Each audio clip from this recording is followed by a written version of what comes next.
Berapa dari kalian yang akhir-akhir ini saat membuka Strava, Instagram, ataupun TikTok, dan melihat teman kalian sedang melakukan olahraga berlari? Ya, mungkin sebagian besar dari kita mengalami hal tersebut.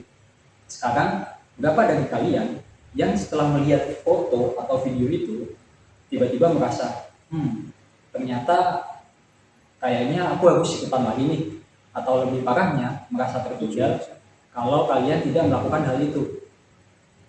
Kalau kalian pernah merasakannya, tenang saja karena kalian tidak sendirian. Dan justru itulah yang akan kita bahas pada hari ini. Perkenalkan, saya Hendy Satrio Himawan yang akan mengajak kalian untuk menelusuri sebuah fenomena yang sedang ramai di Indonesia ataupun yang mungkin sedang ramai terjadi di sekitar kita saat ini, yaitu FOMO untuk melakukan olahraga berlari, atau lebih sering saya sebut sebagai FOMO untuk menjadi pelari culture. Jadi, apa itu FOMO? FOMO atau Fear of Missing Out yang diartikan dalam bahasa Indonesia artinya adalah takut ketinggalan.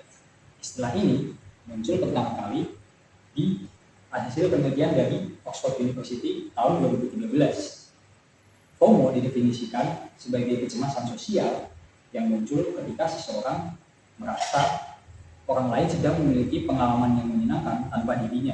Dan di era media sosial seperti sekarang, FOMO ini semakin diperkuat karena kita dipaksa untuk memperhatikan orang lain melewati media sosial selama 24 jam. Nah, FOMO ini sekarang juga sudah merembet ke olahraga lari, di mana olahraga lari bukan hanya soal kesehatan lagi, tapi lari sudah menjadi sebuah identitas, sebuah gaya hidup, bahkan sebuah status sosial. Coba kita lihat apa yang terjadi di media sosial kita belakangan ini. Ada yang memposting foto tentang sepatu lari yang harganya hingga jutaan, atau bahkan memamerkan hasil pace di Strava-nya yang mencapai puluhan kilometer. Bahkan juga ada yang memamerkan OOTD saat dia ingin melakukan olahraga lari. Ditambah lagi, belum lagi foto pasca lari saat dia sedang ada di cafe hits dengan kopi di tangannya. Dari semua itu, muncullah pertanyaan, apakah mereka lari untuk sehat, ataupun mereka lari untuk dilihat? Inilah yang disebut fenomena running culture, di mana lari bergeser dari aktivitas kesehatan menjadi ajang penampilan, validasi sosial, dan identitas digital. Oke, tapi sebelum kita bicara sisi gelapnya, mari kita akui dulu satu hal, bahwa tren lari di Indonesia ini memang sangat luar biasa. Hal tersebut dapat kita lihat dari data yang beredar, yaitu data dari Strava Year in Sport tahun 2024, di mana partisipasi dalam grup lari di Indonesia meningkat sebesar 83%. Hal tersebut menunjukkan bahwa lebih tinggi dari rata-rata global yang hanya sebanyak 59%. Kemudian ada data kedua, yaitu dari Garmin Connect, di mana Garmin Connect mencatat bahwa 5,56 juta aktivitas lari dan 2,35 juta aktivitas jalan dilakukan oleh pengguna Garmin di Indonesia selama tahun 2024. Angka-angka itu menunjukkan satu hal, orang Indonesia sedang berlari lebih banyak dari sebelumnya. Ini merupakan kabar baik, tapi ada pertanyaan penting yang perlu kita ajukan. Mengapa mereka berlari? Menurut data dari Strava sendiri menunjukkan bahwa salah satu pendorong utama orang melakukan olahraga lari adalah sosialisasi. 58% responden global mengatakan mereka mendapat teman baru dari grup olahraga. Selain itu juga, rata-rata jarak berlari bersama kelompok itu lebih meningkat sebesar 95% di Indonesia dibandingkan saat berlari sendiri. Selanjutnya, mari kita bicara tentang dampak positifnya terlebih dahulu. Pertama, manfaat kesehatan lari itu nyata dan sudah terbukti secara ilmiah. Berlari secara rutin bisa memperkuat jantung, menurunkan tekanan darah, mengurangi risiko diabetes, dan bisa memperkuat tulang. Bahkan dari WHO sendiri juga merekomendasikan bahwa minimal 150 menit untuk olahraga intensitas sedang per minggu untuk orang dewasa dengan usia 16 hingga 64 tahun. Yang kedua, bahkan jika seseorang mulai berlari secara FOMO sekalipun, efek minimalnya adalah tubuhnya bergerak, dan gerak itu baik. Itu bisa menimbulkan kesehatan. Kemudian dampak positif ketiga adalah komunitas lari bisa membuka koneksi sosial yang positif bagi banyak orang. Lari menjadi jembatan pertemanan baru, support system, dan komunitas yang menyenangkan. Oke, tapi kita tidak bisa hanya fokus pada dampak positifnya saja, karena di sisi lain ada dampak negatif yang harus kita perhatikan dari FOMO berlari ini. Masalah pertama yaitu tekanan untuk tampil memicu overtraining atau latihan berlebihan. Banyak pelari pemula yang dikarenakan FOMO langsung memaksakan diri untuk lari dalam jarak jauh tanpa persiapan yang cukup. Ada yang olahraga hanya untuk tren, untuk FOMO, atau pamer di media sosial, itu padahal kalau tidak sesuai kemampuan bisa membahayakan dirinya, bahkan bisa menyebabkan kematian akibat dehidrasi ataupun kelelahan.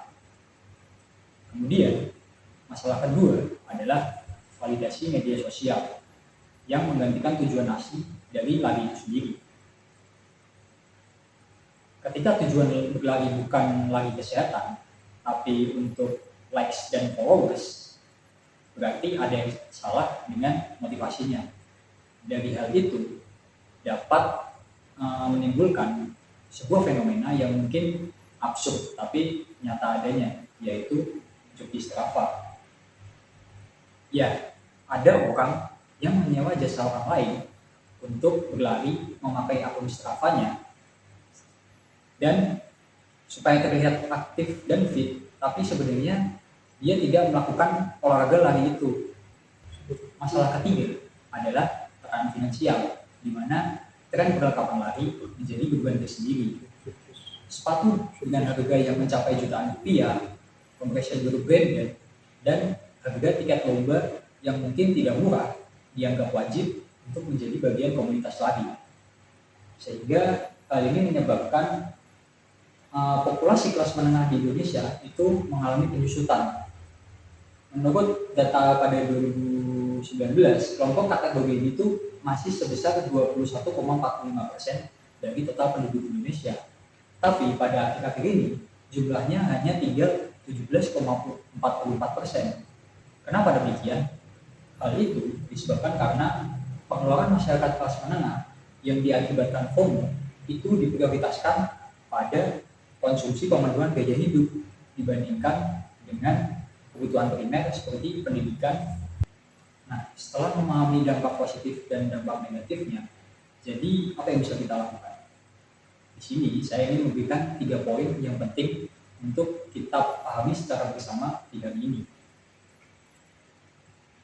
Poin pertama adalah tentukan mengapa kalian berlari.